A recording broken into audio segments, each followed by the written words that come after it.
اعوذ باللہ من الشیطان الرجیم بسم اللہ الرحمن الرحیم الحمدللہ رب العالمین صدق اللہ العظیم رب اشرح لی صدری ویسر لی امری واحلل عقدۃ من لسانی یفقہوا قولی اللہم صلی علی محمد وعلی آل محمد واصحاب محمد اجمعین۔ حضرات، ہر شخص کی خواہش ہے کہ اللہ تبارک تعالیٰ اس کی حاجات پوری کرے اور اسے اتنا زیادہ ملے کہ کسی قسم کی کوئی حاجت باقی نہ رہے، لیکن اسے یہ معلوم نہیں ہے کہ اس کے عطا کرنے کا طریقہ کیا ہے، لہذا وہ مانگتا ہے، ملتا نہیں ہے، مایوس ہو جاتا ہے۔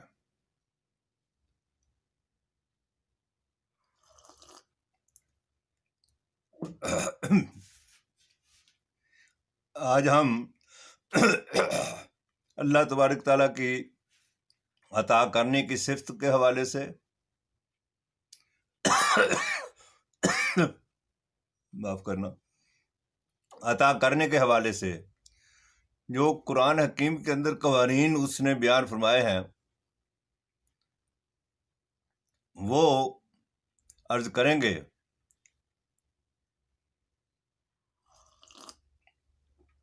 تاکہ اس کے بندے اس سے مایوس ہونے کی بجائے اس سے مانگیں اور اس طریقے سے مانگیں جس طریقے سے وہ عطا کرتا ہے۔ ہم متعدد بار یہ بات عرض کر چکے ہیں کہ اس کائنات کا نظام اللہ تبارک تعالیٰ نے انتہائی اصولوں پر بنایا ہوا ہے، کمپیوٹرائزڈ ہے، لہذا اگر آپ غلط کمانڈ دیں گے تو کمپیوٹر آپ کا کہنا نہیں مانے گا۔ اگر آپ اللہ تعالیٰ کے دیے ہوئے قوانین کے مطابق نہیں مانگیں گے تو اللہ تعالیٰ نہیں عطا کرے گا، پھر مایوسیاں ہوتی ہیں جو کہ کفر تک پہنچا دیتی ہیں۔ تو میں نے یہ عرض کیا ہے کہ آج ہم اس کو جس وقت سمجھیں گے تو سب سے چھوٹی سی آیت ہے اور پہلی ہی بسم اللہ کے بعد پہلی آیت ہے سورہ فاتحہ کی، الحمدللہ رب العالمین۔ پہلی بات تو یہ ہے کہ الحمدللہ، یعنی سب سے پہلے بات یہ ہے حمد پکارنا، جو ہے اس کا شکر ادا کرنا، کہ بے شمار لوگ ایسے ہیں جن کے پاس اتنا بھی نہیں ہے جو میرے پاس ہے۔ اور سب سے بڑی بات یہ ہے کہ اللہ تبارک تعالیٰ نے مجھے انسان بنایا ہے، احسن تقویم بنایا ہے، کوئی گدھا نہیں بنا دیا جو میرے اوپر ہمیشہ ہی بوجھ لاتا، کوئی اور جانور نہیں بنا دیا۔ تو پھر الحمدللہ تو ہر آن ہر لمحے واجب ہے، تو شکر کرو۔ اور اللہ تعالیٰ نے فرمایا لئن شکرتم لازیدنکم، اگر تم شکر کرو گے تو میں لازمن بر لازمن اور زیادہ دوں گا۔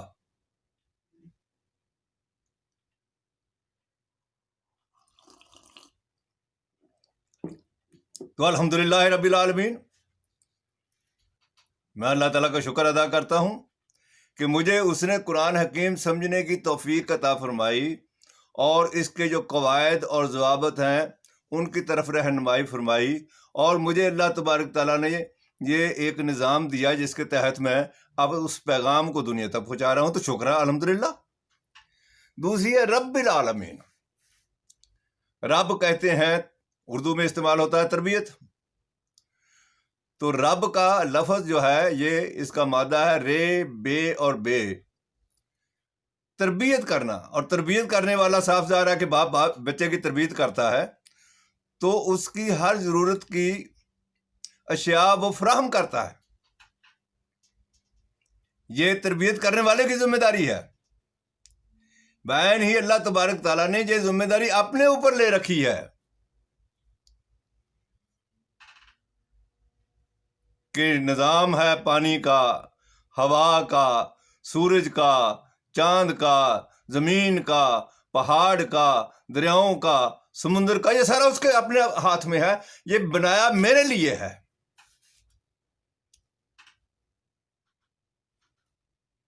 بنایا میرے لیے ہے. اس نے اپنے ہاتھ میں رکھا ہوا ہے. اس نے میرے لیے بنا کر کے رکھا ہے. تو یہ اس کی ربوبیت کا مظہر ہے.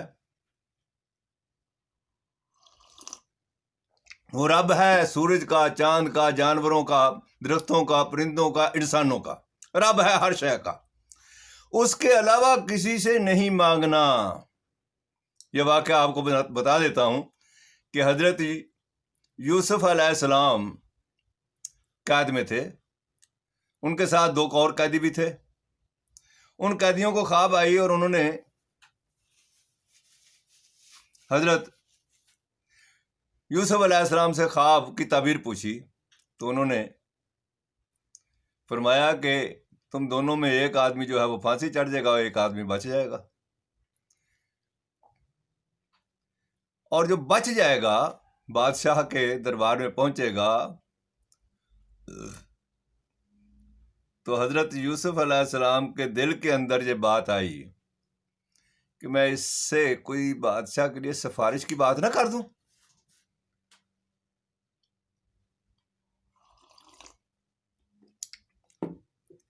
یعنی ایک لمحے کے لیے شاید یہ بات آئی ہو. ایسے انسانی طبیعت ہے اس کے مطابق حضرت یوسف علیہ السلام نے اس شخص کو جو کہ بری ہونے والا تھا اسے کہا کہ جب تمہاری کہیں بادشاہ سے ملاقات ہو تو ذکر کر دینا میرا بھی. یہ بات اللہ تبارک تعالیٰ کو پسند نہیں آئی. 7 سال مزید قید میں رہے. جن کے رتبے ہیں سوا ان کی سوا مشکل ہے. یہ معاملہ ان کا تھا. تو کہنے کا مقصد ہے صرف وہی ہے جو دینے والا ہے، صرف وہی ہے جو عطا کرنے والا ہے. بس باقی تو سارے کے سارے کوئی نہ کوئی بہانہ بنتے ہیں. تو الحمدللہ رب العالمین. رب ہے وہ، اور وہ رب ہے مسلمانوں کا بھی، مومنین کا بھی، اور کافروں کا بھی. یہ نہیں کہہ سکتے آپ کہ کافر جو ہیں ان کو وہ نہیں دیتا. یہ واقعہ بھی حضرت ابراہیم علیہ السلام نے جس وقت خانہ کعبہ تعمیر کیا تو سن لیجئے. تو خانہ کعبہ تعمیر کرنے کے بعد عرض کیا کہ یا اللہ تبارک تعالیٰ اس وقت تھے کون؟ ایک ہے حضرت ابراہیم علیہ السلام اور ایک حضرت اسماعیل علیہ السلام، اور ایک آدھ ان کی بچہ ہوگا، کوئی بیوی ہوگی. کہ یا اللہ تبارک تعالیٰ اس کے رہنے والوں کو ثمرات دے، پھل دے، روزی دے، رزق دے، جو مومن ہوں گے. یہ بات حضرت ابراہیم علیہ السلام نے عرض کی. وَإِذْ قَالَ رَبُّ إِبْرَاهِيمُ رَبِّ اجْعَلْ هَٰذَا بَلَدًا آمِنًا وَارْزُقْ أَهْلَهُ مِنَ الثَّمَرَاتِ مَنْ آمَنَ مِنْهُمْ بِاللَّهِ وَالْيَوْمِ الْآخِرِ. من آمن منہم باللہ، جو ان میں تجھ پر ایمان لائے انہیں وافر روزی دے، وافر ثمرات دے. یہ بات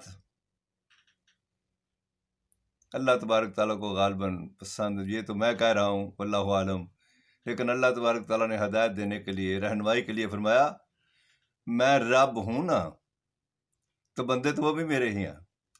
فرمایا قالا ومن کفر فامتعوہ قلیلا، جو کفر کریں گے انہیں بھی دوں گا تھوڑا، ایسا نہیں ہے کہ بھوکا مار دوں. ثم اضطرہ الی عذاب النار، جو نہیں مانتے، جن کو عقل شعور نہیں ہے، ان کو بھی دوں گا، لیکن پھر پکڑ لوں گا اور عذاب کی طرف لے آؤں گا. ایک واقعہ وہ دیتا ہے، ہر ایک کو دیتا ہے. دوسرا واقعہ حضرت ابوبکر رضی اللہ تعالی عنہ کا ہے کہ جس وقت حضرت عائشہ رضی اللہ تعالی عنہا پر تہمت لگائی تو اس میں حضرت مستہ جو حضرت ابوبکر رضی اللہ تعالیٰ عنہ کے رشتہ دار تھے اور ان کی مدد کیا کرتے تھے، تو کہا کہ میں اب اس کی مدد نہیں کروں گا۔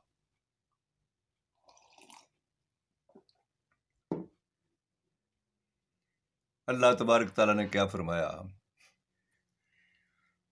حضرت ابوبکر رضی اللہ تعالیٰ عنہ نے حضرت عائشہ رضی اللہ تعالیٰ عنہا پر تہمت لگانے والوں میں حضرت مستہ بھی جو شامل ہو گئے، تو اس پر انہوں نے کہا کہ میں اب اس کی امداد بند کر دوں گا۔ ہائے میرے ربا، امداد بند کرنا میرے اور آپ کے اختیار میں نہیں ہے۔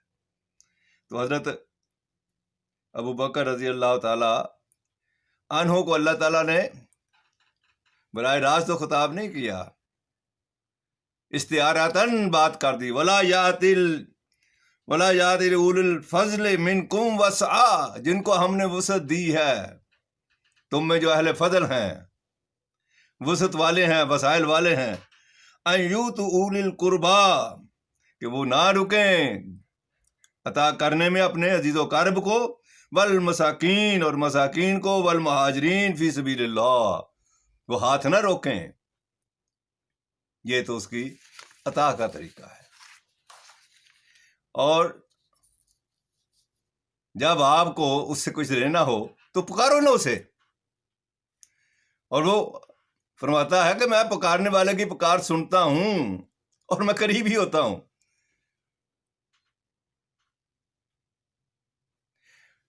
وَإِذَا سَأَلَكَ، سورہ بقرہ کی آیت 186 سے، وَإِذَا سَأَلَكَ عِبَادِي فَإِنِّي قریب، اے نبی جب تجھ سے پوچھتے ہیں میرے بندے عبادی فَإِنِّي قریب، تو میں تو قریب ہی ہوتا ہوں۔ اجیب دعوت الداعی اذا دعان، سنتا ہوں، جواب دیتا ہوں جب کوئی پکارنے والا پکارتا ہے۔ اچھا بھی کیا مانگا تم نے؟ پکارنے والے نے کچھ مانگا ہے تو فرمایا فَلْيَسْتَجِیبُوا لِی، میری بات بھی سنیں، وَلْیُؤْمِنُوا بِی، میرے اوپر بھی تو ایمان لائیں نا، میری بات کو سنیں، سمجھے تو صحیح نا، لعلہم یرشدون، جب وہ میری بات سنیں گے، میرے اوپر ایمان لائیں گے، تو میں اس راستے کی طرف ہدایت کر دوں گا، جس راستے کے ذریعے سے، جس طریقے کے ذریعے سے میں عطا کرتا ہوں۔ لعلہم یرشدون، میں ہدایت دے دوں گا۔ اور وہ ہدایت کیا ہے اس کو بھی سن لیجئے۔ اس ہدایت میں محنت شرط ہے۔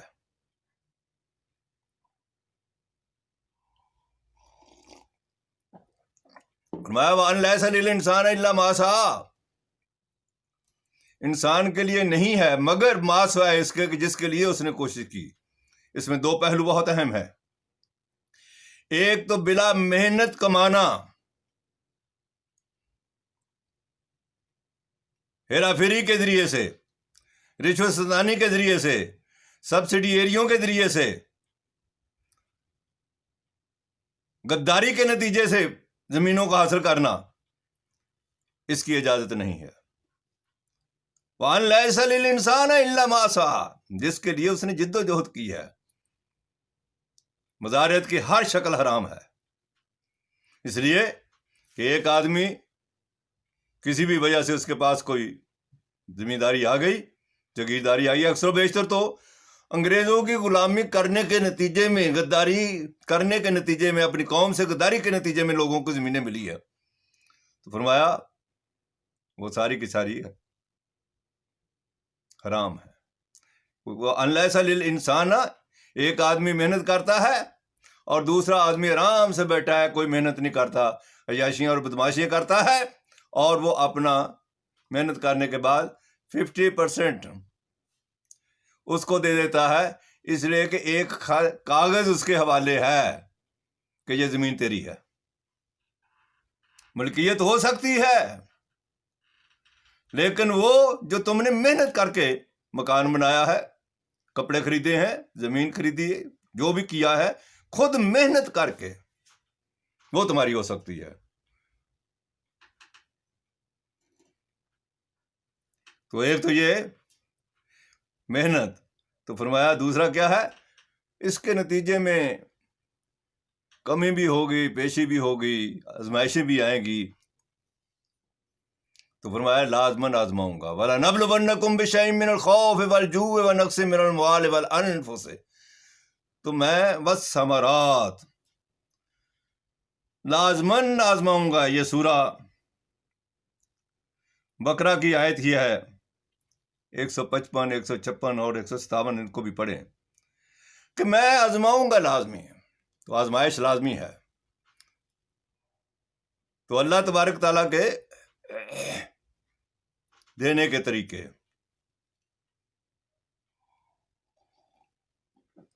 ایک تو یہ کہ جن کو اللہ تعالیٰ نے وسائل دیے ہوں وہ وسائل کے اوپر سانپ من کر کے نہ بیٹھیں, اور دوسرا وسائل کے لیے جد و جہد لازماً ہے, فرض ہے, ما سوائے بوڑھوں کے, عورتوں کے, بچوں کے اور جو معذور ہیں ان کے. باقی ہر شخص کے اوپر جو ہے وہ محنت فرض ہے.